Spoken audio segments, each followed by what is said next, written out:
રાજ્યના સંવેદનશીલ મુખ્યમંત્રીશ્રીના માર્ગદર્શન હેઠળ રાજ્યની અંદર જે પ્રમાણે કમોસમી વરસાદ, ગ્લોબલ વોર્મિંગની જે અસરો દેખાઈ રહી છે એના ભાગરૂપે જે ક્યાંક તોફાન, ક્યાંક વરસાદ પડી રહ્યો છે, એની સમીક્ષા કરવા માટે આજે બનાસકાંઠા જિલ્લા કલેક્ટર કચેરીએ એનો રિવ્યૂ કરવા માટે આવ્યા છીએ.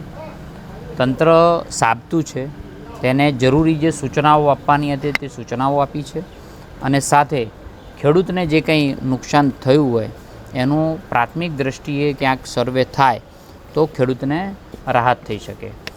આવનારા સમયની અંદર બનાસકાંઠા જિલ્લામાં જે હજી જેવો માવઠું જે પડ્યું છે એ કેટલીક જગ્યાએ વધારે પડ્યું, કેટલીક જગ્યાએ ઓછું પડ્યું છે, એનો સર્વે કરવા માટેની સૂચનાઓ આપી છે.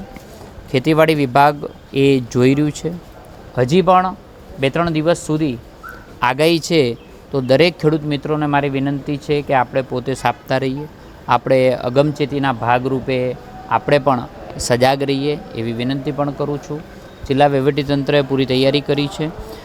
સંવેદનશીલ મુખ્યમંત્રી અને રાજ્યની સરકાર તમામ ખેડૂતોના પડખે છે. આખા રાજ્યની અંદર જ્યાં કંઈ આવી પરિસ્થિતિ નિર્માણ થયું છે અને ડિઝાસ્ટરની પરિસ્થિતિથી લઈને તમામ પ્રકારની તૈયારીઓનું આજે રિવ્યૂ કર્યું છે. સાહેબ, રાજ્ય સરકાર દ્વારા જે દક્ષિણ ગુજરાતના સૌરાષ્ટ્રમાં સર્વેની કામગીરી માટેની જે જાહેરાત કરી છે, પરંતુ બનાસકાંઠા ખેતીવાડી વિભાગ એવું કહે છે કે આપણે ત્યાં નુકસાન નથી એટલે સર્વે નહીં થાય. આજે એ પ્રમાણેની બધી સૂચનાઓ આપી દીધી છે અને આવનારા સમયની અંદર રોડમેપ તૈયાર થઈ જશે.